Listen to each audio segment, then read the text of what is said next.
Beyond from Moana 2 is so much worse than you may think, and it once again falls upon me to reveal more Disney songwriting secrets and explain why the song fails at capturing the Disney magic. If I said that I wasn't one to say "I told you so," that would be a lie. When snippets of this song first released, I theorized that the music in this movie was going to be super generic or forgettable at best, and then wish level at worst because of 3 red flags. But then I got dragged for creating rage bait and being a hater, because the movie hadn't even released yet, as if that prevents me from being able to do a lyric and composition analysis, or, you know, having ears. Those who forget history are doomed to repeat it, and those people did not seem to realize that with Wish, I had done the exact same thing, predicting that the musical would be terrible based on the snippets that we got from Magnifico's villain song, and people said the exact same thing back then. Wait for the movie to come out, you don't know what you're talking about, the movie hasn't come out yet. And I was right. Though I am 2 for 2 right now, at least with Wish, the wasted potential compelled us to rewrite the story and the songs. But this has gotta be one of the most forgettable movie-going experiences that I have ever had. And what really broke my little theater kid heart was how apathetic I felt towards the music. Being retooled from a TV show into a movie cannot be the sole reason here, because Disney direct-to-DVD sequels have still had bangers! So what happened? What makes these songs so forgettable compared to The Lion King 2, or even something like Beauty and the Beast Enchanted Christmas? It's not just wonky stresses or cringy rhymes, the reasons are actually a lot more complicated than you may think. So I am ready to nerd out on Calxiyn Cares Too Much and make you care about why. Thanks to all the patrons and the YouTube members who remind me why I care, because when we do videos like this, sometimes I start to forget. Just like I forget how the song goes every time I close the script. Though the song does have technical issues, just like Wish's songs did, and it's definitely not helping when we talk about getting the audience on board for the journey, it's not the culprit when we talk about what went wrong or why the song has no magic.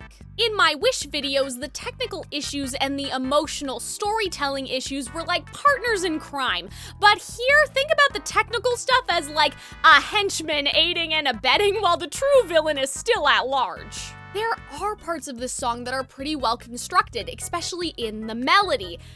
But when there are things that I do have a problem with, it just hits my ears like nails on a chalkboard.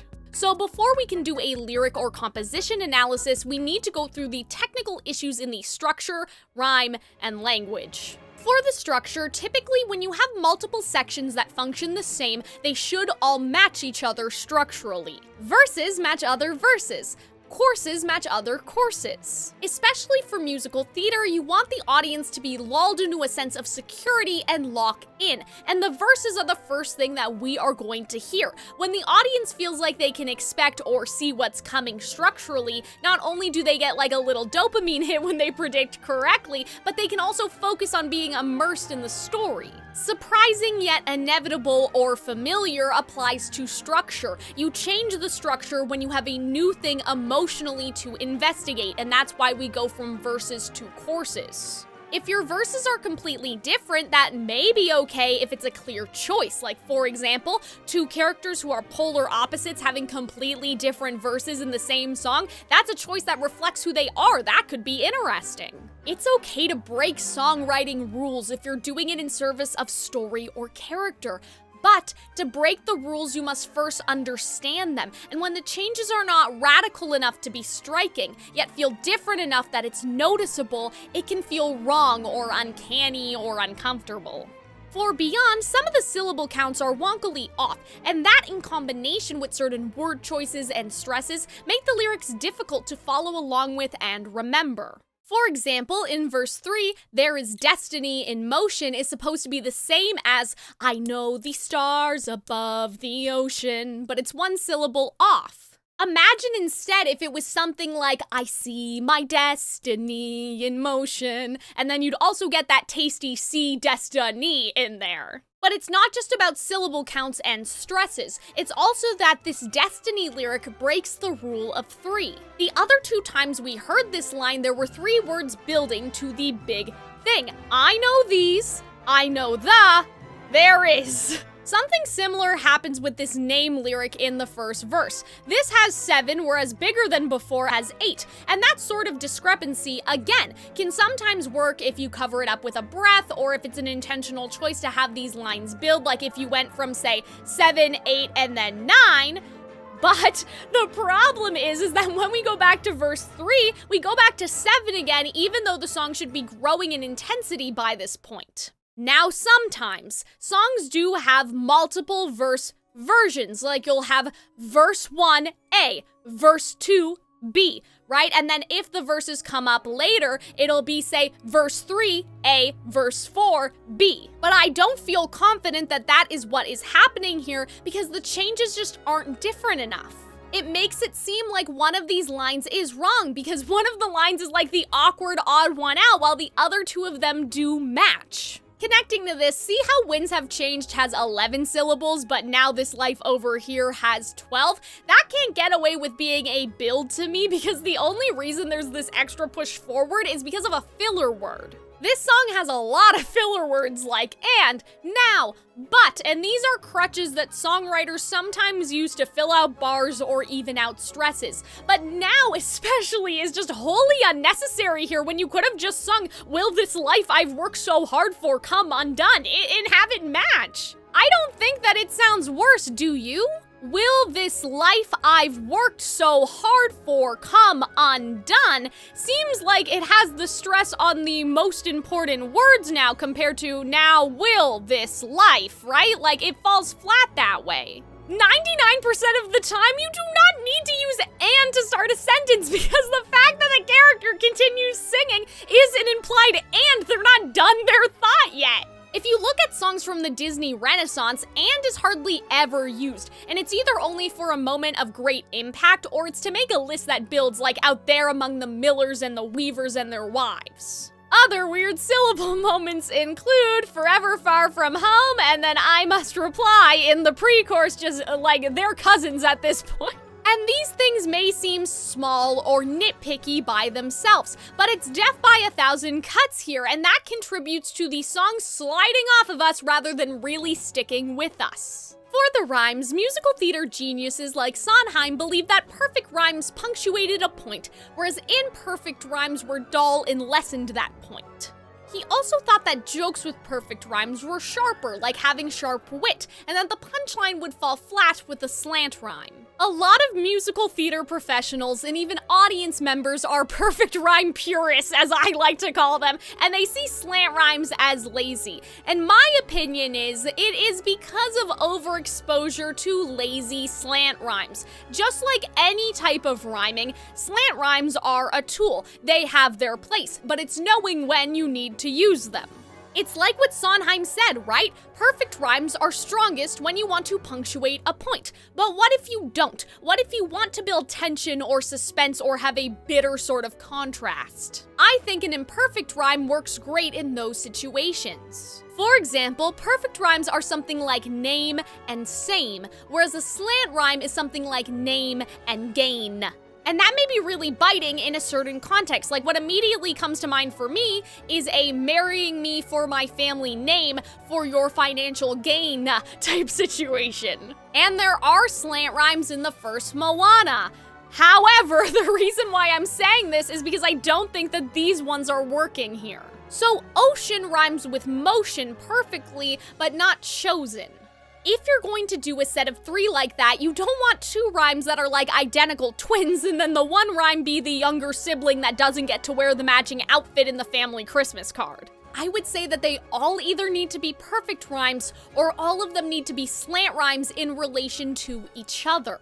The placement of these rhymes as the first line in each verse is also important because this is when the audience needs to be lulled into that sense of familiarity, and there is no familiarity in a slant rhyme compared to a perfect rhyme. In a similar way, home and known in the pre-chorus is a slant rhyme, but reply and goodbye is a perfect rhyme. And what's so annoying about this is that the reply lyric is not even very good. It immediately sucks out the mythological gravitas from the situation and makes you think, I must reply to that email, not I must answer the gods. And yet they chose to keep that perfect instead of coming up with a clever slant rhyme. A clever slant rhyme would have been more interesting than this poor word choice perfect rhyme. And this is the first time I think I've ever said on this channel, like, man, guys, you know, I wish they would have slant rhymed, and so you guys know this is serious. The most egregious offender is in the chorus, though, because we have seen between, which is a perfect rhyme over here. Then in chorus 3, we have a perfect again and when.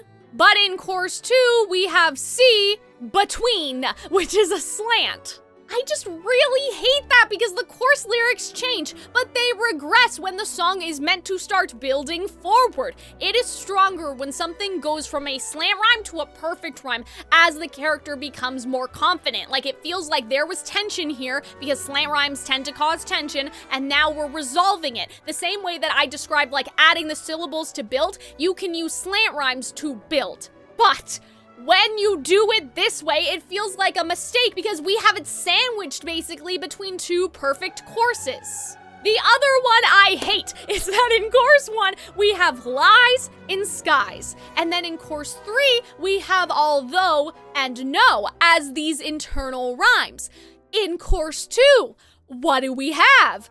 I don't know. I don't think that there's anything unless lies suddenly rhymes with vast. If you cannot figure out how to accomplish it all 3 times, do not do it!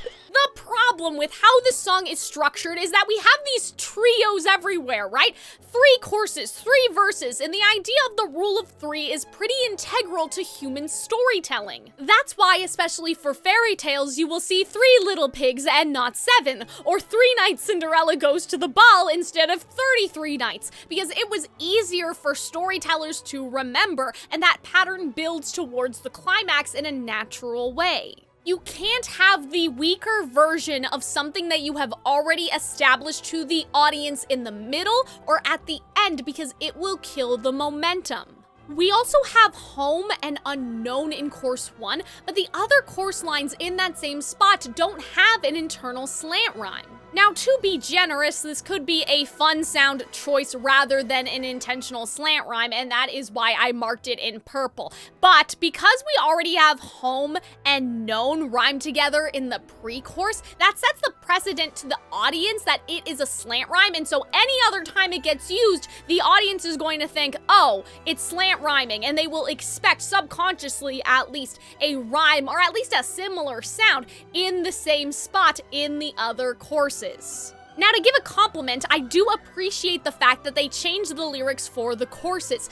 I hate it, even in a non-musical theater song, when the chorus lyrics don't change. If you're repeating the chorus again, to me, like without any changes, whether it's key change, word change, you are wasting my time. But at least with pop music, they have an excuse of like convention, right? But in musical theater, you need to change the language in the chorus. Otherwise, it literally does not matter that we are going on the journey because they're repeating the same information. If something has changed meaningfully, the courses should not be identical to each other. And it seems like that they understood that, and so I'm glad that they changed it. But here's what can sometimes happen, and I know this from experience because I'm guilty of it too. It might be like the first one that you wrote, or it may be the last one that you wrote, like the climax, and that's the one that you put a lot of flavor and like gusto into and whatever, but then you made that one so good without considering the other siblings that that part of the song has. You never want one of your courses or one of your pre-courses to be perceived as the golden child, while the other ones were just like afterthoughts or, oh shit, I gotta do the chorus again, so I'm just checking a box. And this second chorus especially has middle child syndrome. To talk about language, we do have some fun sounds that I've highlighted here in purple, but satisfying sounds, as I'm also calling them, alliteration, assonance, everything in between that you can think of, do not make a song good. Though I appreciate things like everything, everyone, ever in this pre-chorus, for example, for the repetition combined with the sound, that doesn't happen again in pre-chorus 2, which is giving the favorite child syndrome. And there are other word choices I have a problem with, specifically the over-reliance on filler words at the beginning of phrases like I already talked about, and but specifically up here, now, new is super awkward because you have to swallow that now as a singer. I'm also slightly annoyed at what's going on down here. The I must go, I will go, then will know, because they could have had a trio of rhymes there since no and go do rhyme, but instead they just used go twice. Honestly, even though it's not my favorite, I would have even taken just repeating no 3 times, but with a different phrase before it, like I must know, like the yearning, the desire to know what's out there. I must know, I will go out there, I will find out, and then we'll know, right? Like as in everyone will know what lies beyond. Like I could have done that. Where is the what lies beyond? Is the lyric gone? Did it disappear? I just noticed that. Okay, I fixed it. We found what lies beyond. But anyway, I already talked about I must reply to my emails, but I also don't like the cause I know who I am. Like, I know that even the first Moana uses some modern ways of speaking, but this is supposed to be this big climactic moment, and this is just the least interesting way to phrase this. This leads me into the problems with the actual meaning of the lyrics and the composition, since that's where the emotional heart of the song lies. Technical proficiency can help to deliver a message, but the message is why we make music, and that's what makes Disney songs magical. If you've watched my videos before, this new format may surprise you, because usually I break down each section by its own section. I would do verse 1 only, instrumentation, structure, meter, fun sounds, rhyme, lyrical meaning. And then I would do it all again with every single part of the song until we get to the secret key lesson the entire video hinges on. But the reason why I did it this way is because all of the lyrics have problems deeper than just technical elements, and this influences the instrumentation. Music and lyrics are deeply interwoven with each other. They are both influenced by the heart and soul of the character. Lyrics will influence how the music reacts, but music will also influence what the character will say. I think the melody is actually very interesting here, and it has this mysterious, hypnotic quality. It's different than other Disney Princess I Want songs that we have gotten. However, in terms of outside of the melody, how the rest of the instrumentation goes and how the instruments themselves are arranged, there are 3 important things that a musical theater composer must do, and great Disney composers like Alan Menken have talked about this. 1. A song is a manifestation of a character's soul, and the lyrics and composition should feel entirely unique to the character because of that. A composer should be able to channel the character's heart, and we see that with how Alan Menken composes for, say, the Beast versus Ariel versus Rapunzel. You would never get those characters confused if you were being tested on it because each soundscape sounds so unique. 2. The music should be able to convey the emotional arc of the character without any words. Though it'll ultimately be a song with lyrics, Alan Menken thinks that you should be able to understand what is going on in the song just through music alone. Think about Out There, for example. Even without Frollo's part, which is super dark and villainous, obviously, it starts in a melancholy way even when Quasimodo is singing alone. You have that sense that he feels trapped, but then it flourishes and has this heroic quality as Quasimodo builds towards embracing his dreams. You also have that more frustrated element in the bridge when Quasimodo is singing about how the people that he watches down below don't appreciate the gifts of the lives that they get to lead. I hear all of that in the music, and I understand that there is tension between whether or not Quasimodo will be brave enough to do it, and by the end of the song, that he has chosen to go out there.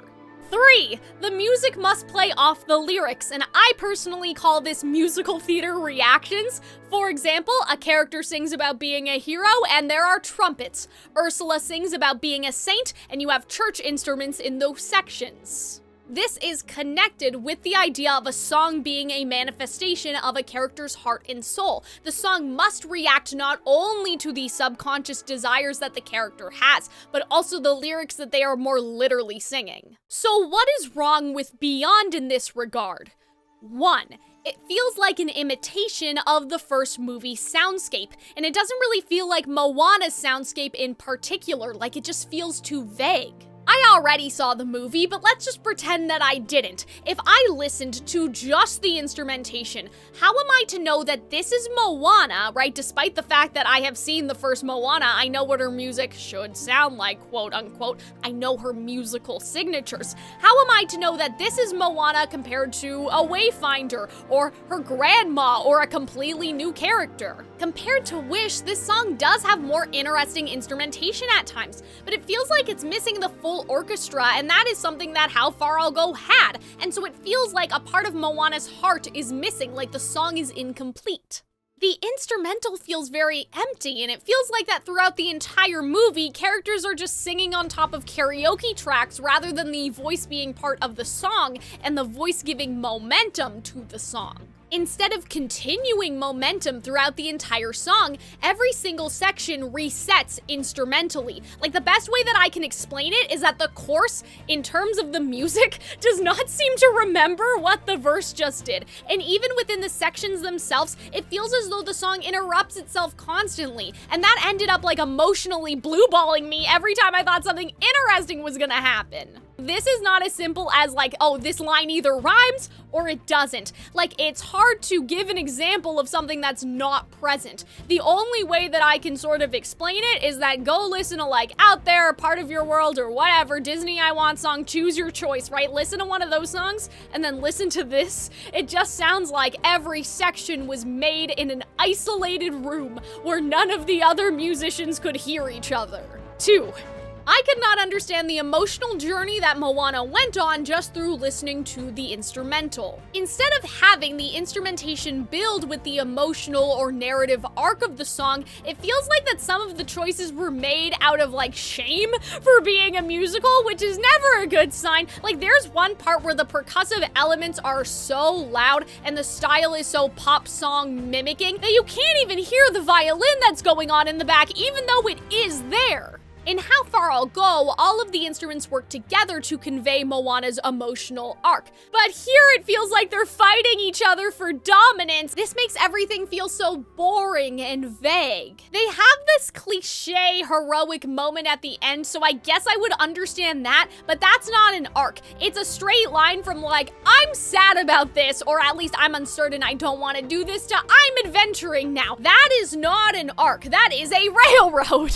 3. How the instrumentation is actually used is not musical theater-esque at all. I found maybe like 1 or 2 moments I could maybe say were musical theater reactions, but like, it's not an easy case to make compared to other songs on this channel that I've covered where there's literally like 1 reaction on every line. It's just a little embarrassing that nothing in Moana 2 could even compare to how a direct-to-DVD Barbie movie arranged their songs.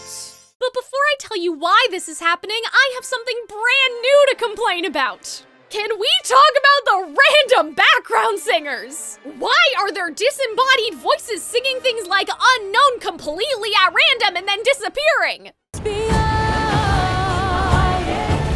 Will I lose myself between my home and what's unknown?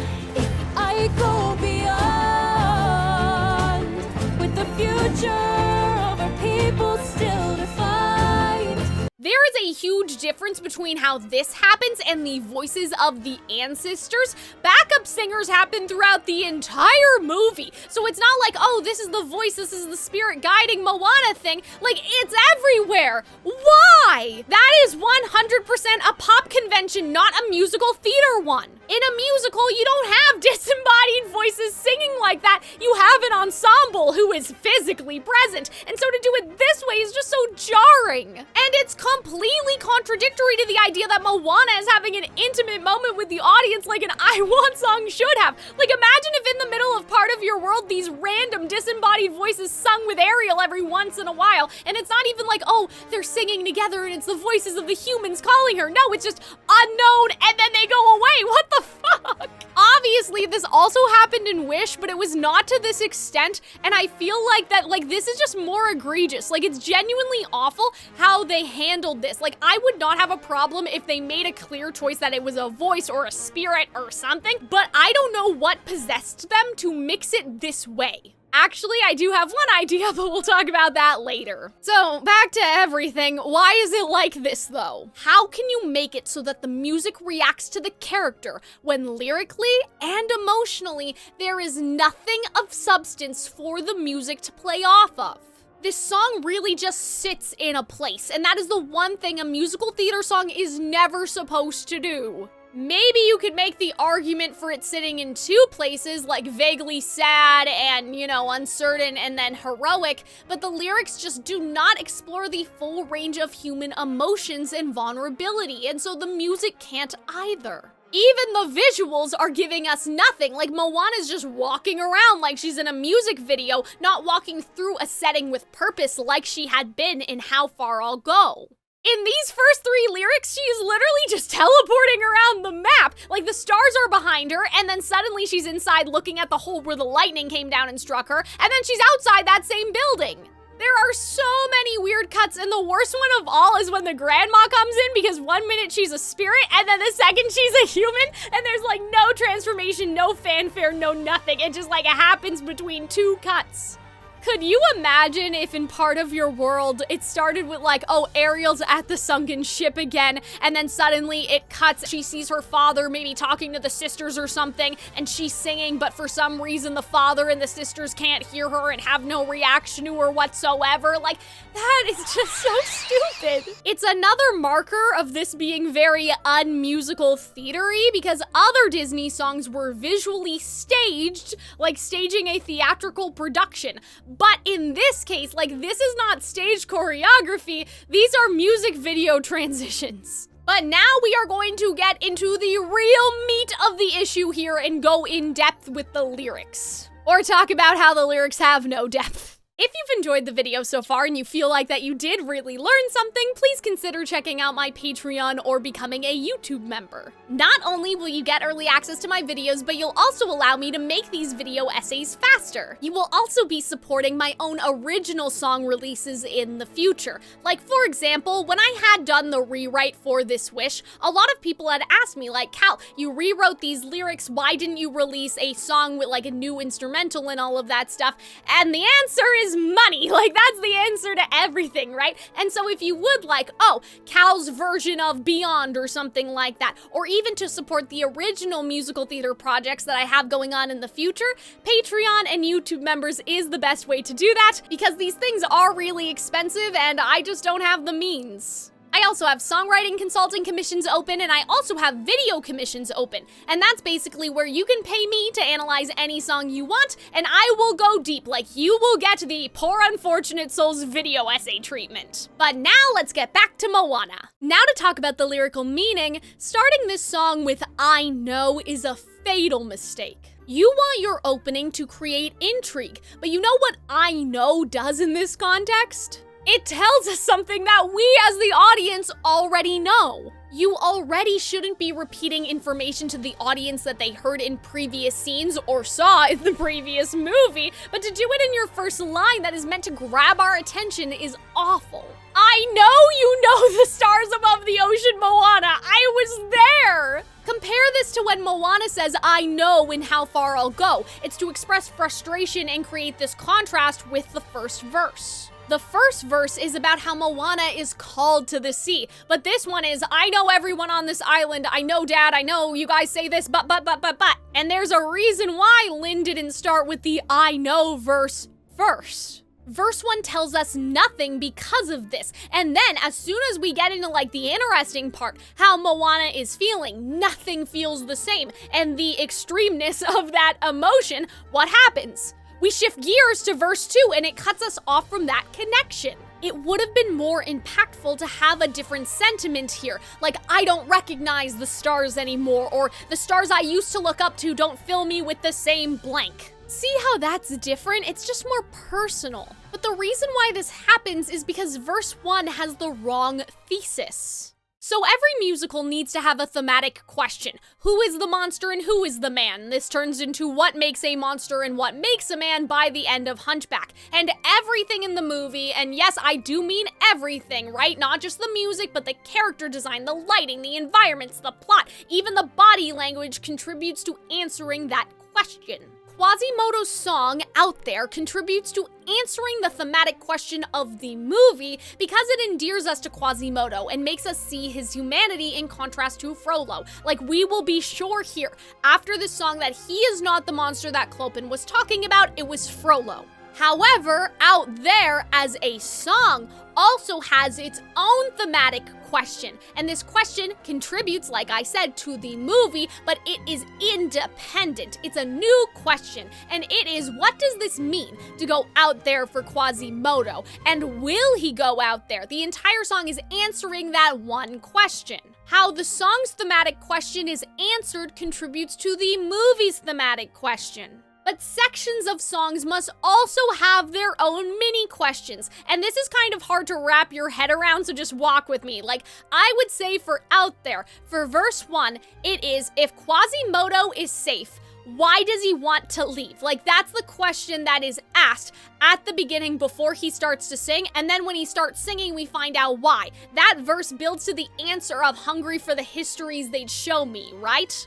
Verse 2 asks a new question. Well, why? Why are you hungry for the histories they'd show you? They're just random peasants, like who cares about them compared to Frollo, right? And Quasimodo answers, because I have watched them all my life, I have seen them live, and I long to experience the things they do. And there's that like implication of I want love, I want friendship, all that fun stuff. This comes back in Heaven's Light, of course, but it's I want to be part of their story, not just an outside observer watching the stories unfold. Then the chorus brings us into the dream, the ideal, the fantasy, out there, living in the sun, right? These sections all talk about Quasimodo wanting to be like them or among them, but the bridge contrasts that with how Quasimodo perceives himself differently from them, that he would treasure the things that they scoff at. If you stitch together every section of like every video where I talk about Hunchback, we would probably have an Out There analysis by now already, so I should probably move on,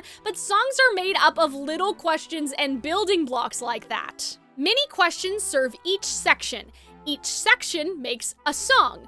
That answers the song's thematic question, which goes on to serve the thematic question of the whole movie. Even as performers, we were told in theater school that whether it be singing a song or doing a monologue, it doesn't matter. After every line we say, we should imagine our scene partner is asking a question that prompts the next line. Some songwriters do this very mechanically, but others will just do this intuitively. You are always talking to someone, even if that someone is your other self. And the other self is what is causing the conflict. It is causing the character to keep singing. But for Beyond, the two verses don't function as building blocks into the pre-chorus and the chorus. Here's another problem with the idea of no, particularly in this context, I know the path that must be chosen.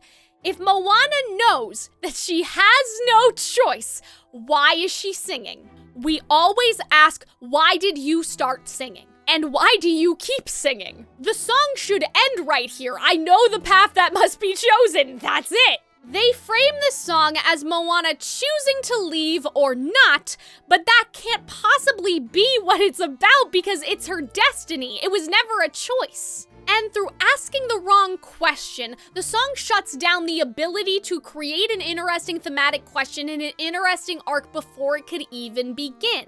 In a song like Free, for example, from Barbie, the Princess and the Pauper, the whole point is that there is real tension of whether Erica and Annalise will run away from home or not. But you're telling us here that Moana knows that she has no choice and she must leave. So where is the conflict? If I am being very generous because I don't think that this movie has a thematic question, but fine, if we take the idea of back to who we're meant to be from the song's opening and use that to say that is the theme of the movie, who you're meant to be. That means that this song's question should have been, Moana is forced to do this, but who is she going to be? Is she going to be bitter to leave? Is she going to curse out the gods? Or is she going to try to put on a brave face and be a hero for her little sister? This song made a misstep by deciding that the idea was, oh, it's the choice between leaving or staying, when it's not. The choice should have been, how is my attitude going to be going through this? Because I know the path that must be chosen. There's no negotiating on that. And is who I'm going to be a little similar to the first movie? Sure, But I didn't write it, they did. Here is how I would tackle this, though. The answer to the thematic question that I've generously provided this movie with, who are we meant to be, is that Moana is fated to be a demigod like Maui. Prioritizing the shock value of demi-goddess Moana is detrimental to the storytelling because by keeping it a secret until the end, there is not enough time for the audience or the characters to care about the implications of that. They don't even talk about it.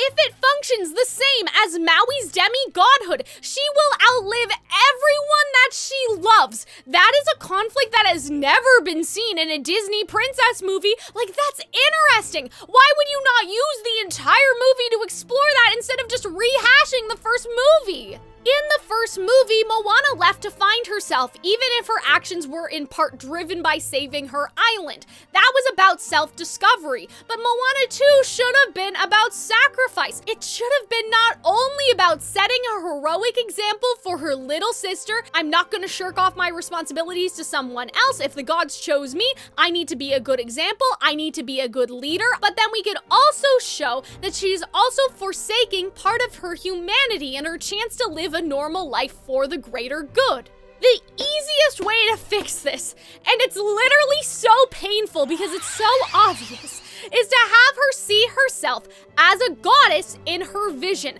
Like when she gets struck by lightning at the start, it could have freaked her out. We could have had this all I ever wanted from Prince of Egypt type moment here. And that way the journey is about, if I leave, I won't even be human anymore. What if I'm the type of god that lives above my people, right? And not among them? What if I start to lose the ability to care about them? Because Maui, when she met Maui, he was an asshole. The question becomes, will I become someone that even I don't recognize, or can I retain my humanity? And then the rest of the movie, if we really want to have these three random fucks sailing with her, fine, but they can teach her that human relationships, having friendships with other people will be what keeps her human. Basically, at the start, she thinks she'll end up alone like Maui, right? But then the whole adventure proves that even if these moments are fleeting, she can still have human moments that are worth it. Even Maui has changed too because of Moana, and the movie tries to make a point about this during the third act, or should I say episode, with Maui's pep talk, but nothing in the movie can fully land because the stakes were hidden from everyone the entire time, whereas everything would have just been improved if she knew that she was going to turn into a demigoddess. It would have also created deeper contrast between Maui, Moana, and the goddess lady, because imagine if, when Moana finds Maui, Maui's like, well, oh, you're gonna become a demigod like me, you gotta do things this way, this way, this way, right? But then the goddess lady comes in and she's like, oh, you're gonna be a demigoddess? Oh no, don't bother yourself with those frivolous things that Maui does, this is the way to do it, right? And then eventually the journey can be Moana figuring out how to meet in the middle of those two ideologies, or at least just do things her way. And that actually sounds cool, and I'm so mad about it! Remember earlier when I said I had an idea of why there were these random background singers? You know what other song is about a character going on an adventure to find themselves with a mysterious singing voice? Into the Unknown! But that voice had a purpose, and if we look at Into the Unknown, we clearly see not only the hero's journey, but also the stages of grief, denial, anger, bargaining, depression, and acceptance. It's a lot more naturally conversational than this song is, like the I can hear you, but I won't. That is how you would speak to another human being. And Elsa is grieving the life that she thought that she would have, but knows that she is still not meant to be here. Here's what I think happened. I think that they knew that it was very similar to Into the Unknown and also How Far I'll Go. And so they were trying to avoid copying that. But in trying to avoid copying the substance, they actually ended up with style and no substance. In trying to avoid it, Beyond actually feels like more of a knockoff version of Into the Unknown, because in Into the Unknown, we at least explore the full range of reactions that are within Elsa's character. There is a truth about the human experience there in a way that there just isn't in this song. So when we talk about the verses, let's say we go with a rewrite where Moana finds out that she is destined to be a demigod. I would have liked a all I ever wanted Prince of Egypt type moment that starts like, I already saved the world once, I don't even want to be a god, like this is unfair, why are you ruining my life, go ask Maui to help you, I'm tired of being the hero, like that treatment in the first verse.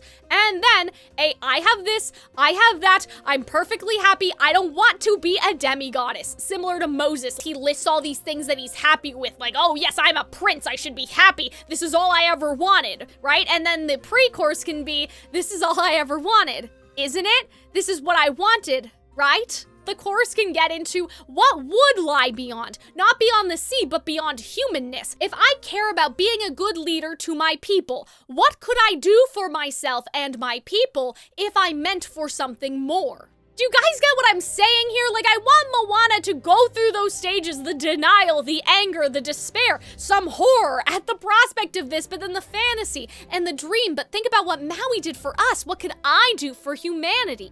I think that would be a fantastic treatment for a story like this. And like, also, what's really annoying about this, I have a second theory about why the song turned out this way. This is number 2.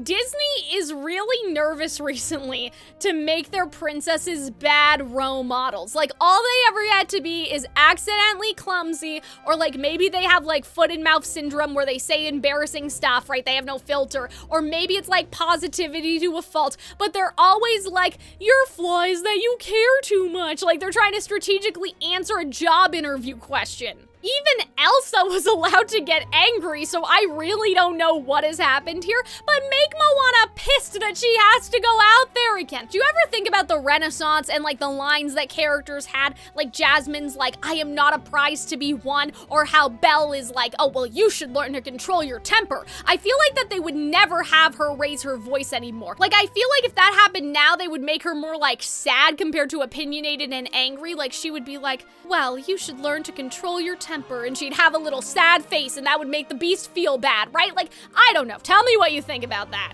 Verses in musical theater typically set up the status quo before the choruses shift to the dream or the fantasy and the desire. And that's why a lot of verses are expositional and the choruses have the emotional heart or core of the song.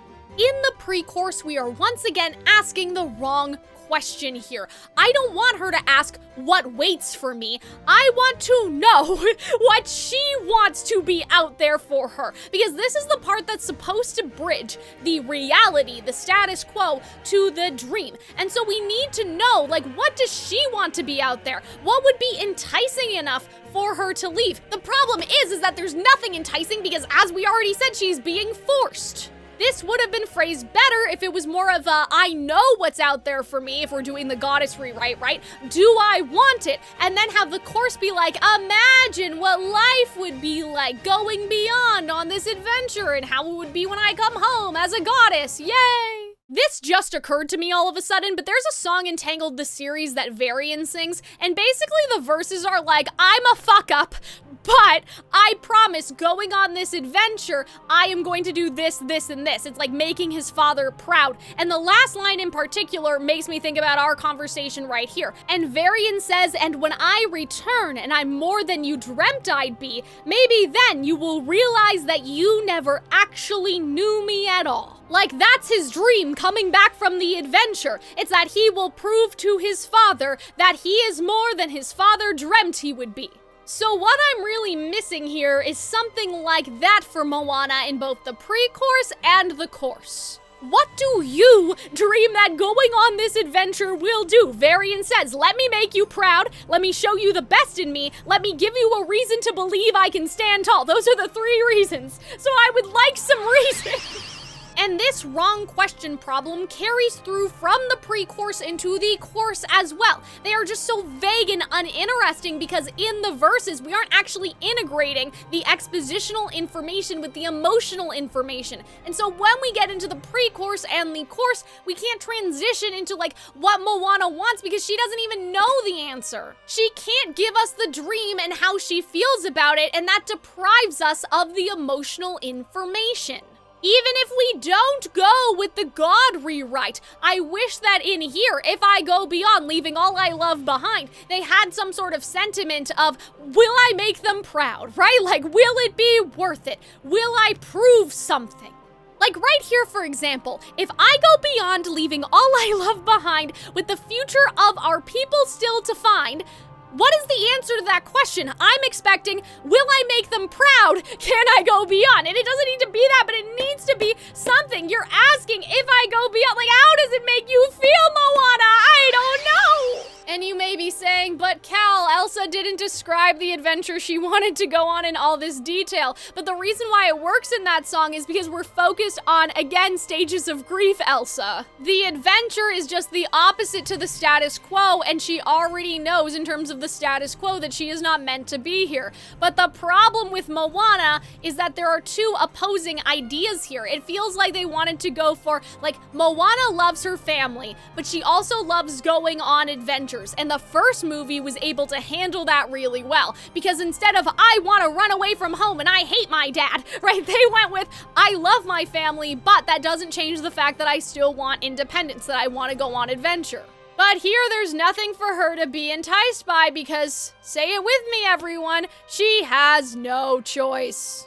By all accounts, she likes the status quo. She's happy going on her little adventures and finding things, and now she's being forced to leave when she had no desire to go on a mission that may not resolve until she's 72. Even when people do charity for nothing in return, they still do it because it makes them feel good. It makes them feel warm and fuzzy inside or whatever, right? Even the most unselfish people still have a personal motivation, even if it's not a self-serving motivation. But the way to handle all this is really simple. It's just introducing something so enticing that it's worth the risk. But the song doesn't do that because she's left in the dark about the reward that she's getting for going on the quest. She talks about losing herself, but she does not dive into how that makes her feel. Is that scared, excited, hopeful?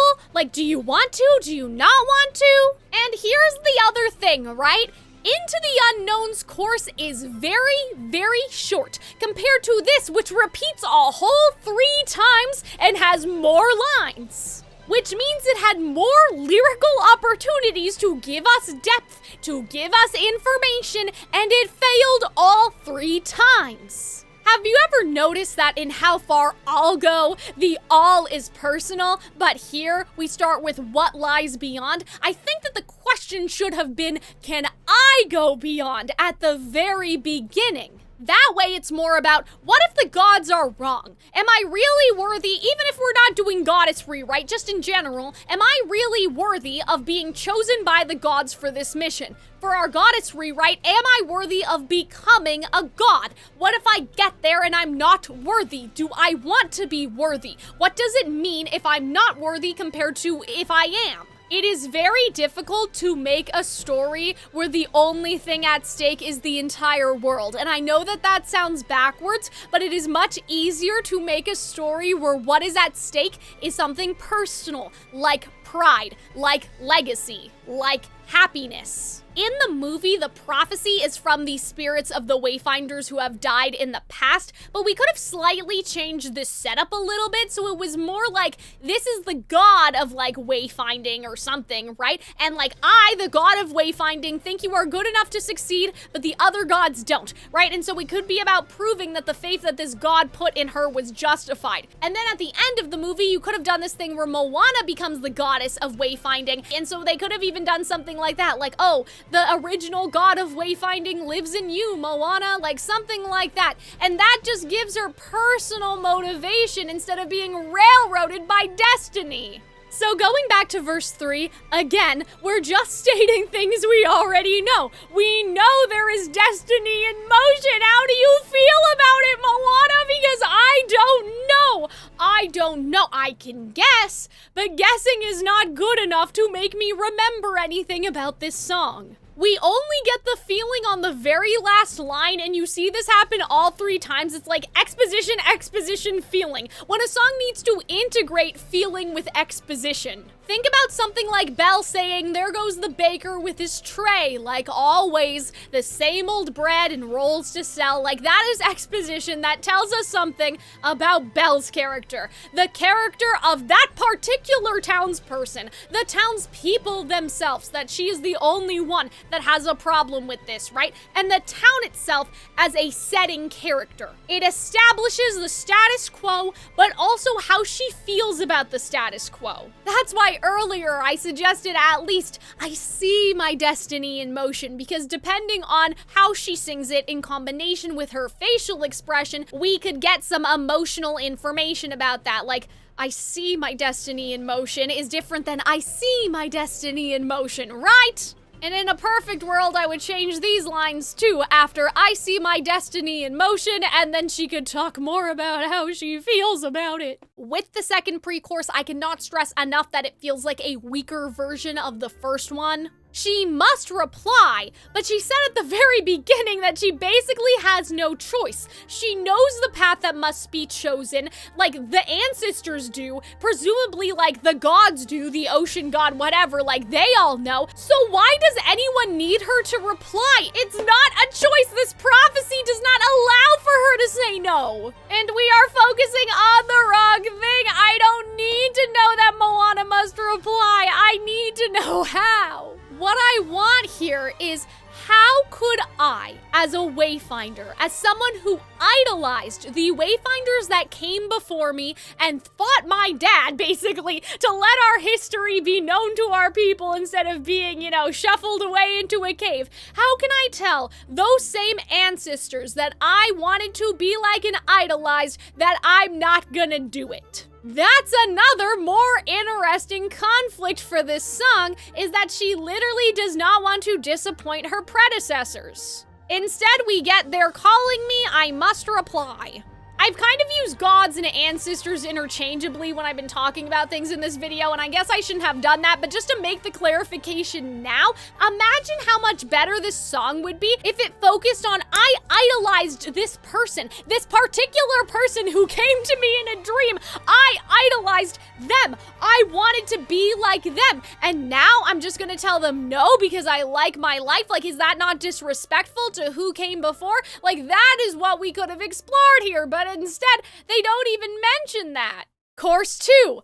All that we know right here is a terrible lyric. It's so weird. What does that even mean? Like, what are we talking about? That's just a worse way to say "and everything I've ever known." Like, it's such an awful filler line. Why? It's just such an awful nothing filler line, and ideally we would just change all of this, because again, what are we doing? Asking the wrong question. What lies beyond is not the right question. Can I go beyond is the right question. It should be up here. And if we started with that, we could have said, "What does that mean to me?" Then we have "What's out there beyond," which is just a different way of saying "what lies beyond," and it doesn't give us any information. And the problem is that the lyrics don't change, right? Like, before it was "if I go beyond, leaving all I love behind" in the first course, and that didn't answer that question either, but at least that made sense as like a logical thought. What's out there beyond question mark, ... leaving all I love behind, doesn't make any sense. Like, these statements are not connected to each other. It would have been better served to change this lyric to be like, "and what's out there? Is it this? Is it that?" Like, that's gonna be so cool. If you're going to change the words, you can't just change some of them and call it a day. This as the same follow-up to a different question compared to the question that was asked last time does not make any sense. This course should have been the "what will happen if I leave my family?" because the other one is focused on the love that she has for her family, right? And so we could have had Course 1, family time. Course 2, adventure time. But there is no adventure time because they just repeat the part about her loving her family again. Now let's talk about the tiny little bridge here. And this is where the song makes another fatal error. I mean, outside of just like not having a purpose, but anyway. The idea of Moana's sister growing up without her is really interesting. It's almost like the whole song should have been about that. That seems like the big conflict that Moana cannot reconcile, and so it would have been nice if it was mentioned more than just this one time. That's the whole reason why she should start singing. That's the whole reason why this song happens. Her little sister runs off crying and is like, "Are you gonna leave forever?" At least from my vaguest of vague memories from seeing this movie 2 months ago. Anyway, all of that aside, the big crime is that the grandma just speaks what the point of the song should be instead of singing it.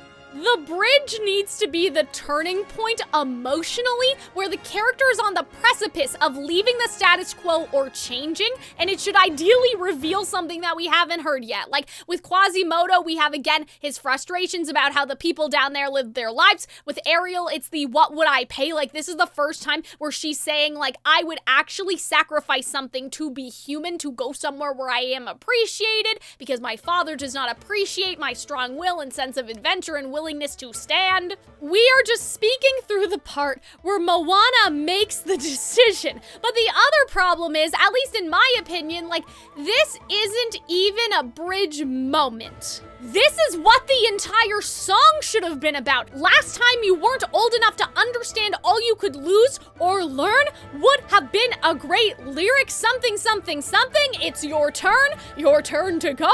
You know, I don't know, right? And so anyway, if the grandma's lyric started this song, it would have really helped to guide what Moana was singing about, because that way you would have some really clear building blocks. Imagine, verse 1, what I'd lose, okay?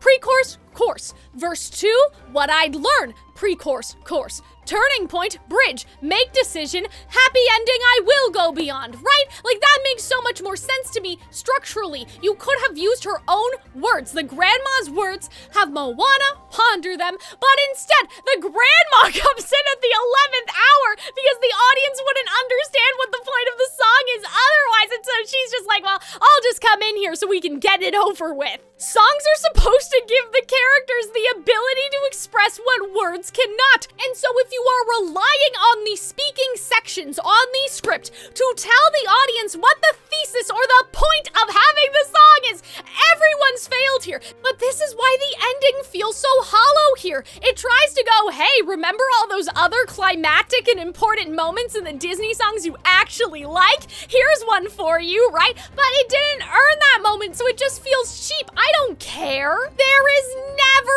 a point in this song where it genuinely seems like Moana will not go on the adventure and reject the call from the ancestors. So her decision here is meaningless. The sentiment of, and I promise that is who I'll always be, would have been more meaningful if the debate was not about leaving or staying, but was about, am I gonna be human Moana or am I gonna be goddess Moana? And Moana deciding that yes, she will go, she will fulfill her destiny, but let's not forget, you know, where we came from. Let's not forget our human empathy. And even if you do not want the goddess Moana plot point treatment, it at least could have been, I promise that no matter what happens, right, even though this is uprooting my normal life, I will always be like the heroic older sister. I am always going to give it a shot. I am always going to do the right thing. Whatever moral you want to impart on the audience, pick one, I don't care. But it's just so frustrating because clearly we were deprived of something the story really needed for the sake of shock value. I can see the more interesting version of this movie so clearly that it hurts, and it's just ridiculous. I think that the treatment that I outlined would have not only been more emotionally impactful, but it would have also captured that Disney magic. Which brings us to the key lesson for this video. In addition to everything I've already said, making this a not very good song, where is the magic? I think that Disney has completely lost the plot when it comes to what higher-ups consider a good song. I talk about this in the downfall of the Disney movie musical video essay that I made, but the current internal mentality seems to be, we want songs to be vague enough to appeal to people that don't like musicals, or so it can be used in a commercial for the Olympics, or so mommy vloggers can film themselves cleaning after their 7 boys with the "this is the thanks I get" audio attached to it. We have seen this before with Wish, where Julia Michaels talks about wanting at all costs to be vague enough so it could be sung as a lullaby lullaby to kids or to be played at weddings while showing the opposing ideologies of the hero and the villain, despite the fact that accomplishing all three of those things is literally impossible. We are also slowly hearing more about Lin-Manuel Miranda working on Mufasa, and it seems like he got some sort of slap on the wrist for including the theme of colonization that the movie is about. I think that Mufasa is a very interesting example, because if you look at, say, Be Prepared from the original Lion King, there are lyrics that a child would just not understand. It's not in their vocabulary yet. But if you look at a song like this, is this above the reading comprehension of a second grader? We would never get meticulous planning, tenacity spanning decades of denial nowadays. Not only does it feel like that Beyond and all of these other songs, even the ones in Mufasa, have been hit with these vagueness beams, it also feels like that they have been hit with like, oh, my 2-year-old couldn't understand this, so please change the lyrics. Could you attribute some of these things to Barlow and Bear having more pop music writing experience compared to musical theater? Sure, like I said, there are clunky songwriting things here that are like 100% their responsibility. It's kind of inexcusable no matter what they were given to work with. However, given the video I made, I can't help but wonder if the reason why Moana has so little reaction to anything is because in the minds of Disney higher-ups, they don't want to alienate anyone. They wanted a song that has a theme of change and growing up, but they didn't want Moana to talk about the complicated feelings in regards to change and growing up. It feels like to me that they think the audience will be like, well, I wouldn't react that way, so this song sucks. I never do that, and that is missing the magic of musical theater and animation. It is missing what made songs like Let It Go and We Don't Talk About Bruno and The Originator, Part of Your World, so popular. Musical theater has very specific subject matter, but we go to the theater for greater truths about the human experience, and that is what we all relate to. Disney's legendary animators believed that we come back to these stories to see characters in extraordinary circumstances who get to be more heroic than we will get to be in our entire lifetime. This is cathartic for us, like fairy tales of wish fulfillment often are, and the heart, or the magic, is that despite the fact we will never be in this exact situation, we can understand their desires and their fears. That is what bridges the understanding of our reality to fantasy. It's the core truths about the human experience. But the reason why this song and the other songs like it are so forgettable is because they are masquerading as musical theater songs that have depth, but are actually quite shallow because of a refusal to engage emotionally. They want to connect to the audience, and so they decide to be vague. But that prevents connection because by being vague, it means that you are having a theme about change without interrogating the deeper fear or excitement that the audience has about change. And that is just not going to resonate emotionally. Fairy tales are a reflection of our deepest desires and our strongest fears. And if you don't have that, especially in a Disney fairy tale movie, you do not have a story and you do not have a good song.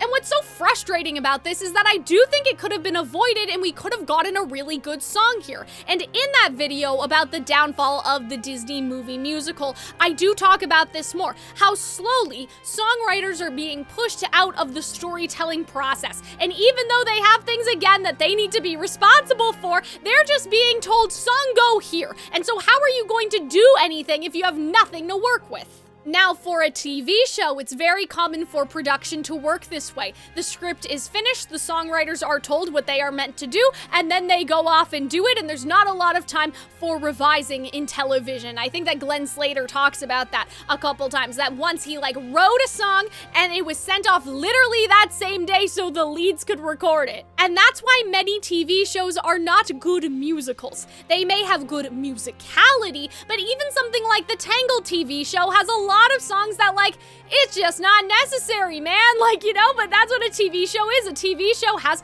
filler episodes. It's not structured like a musical. But Disney animated films used to be structured like musicals, and the pipeline should not work this way. The reason why this and all the other songs are so nothing, other than, again, potential internal encouragement to make the songs more vague and not above a second grader's comprehension, is because the script was written to function without the songs in mind.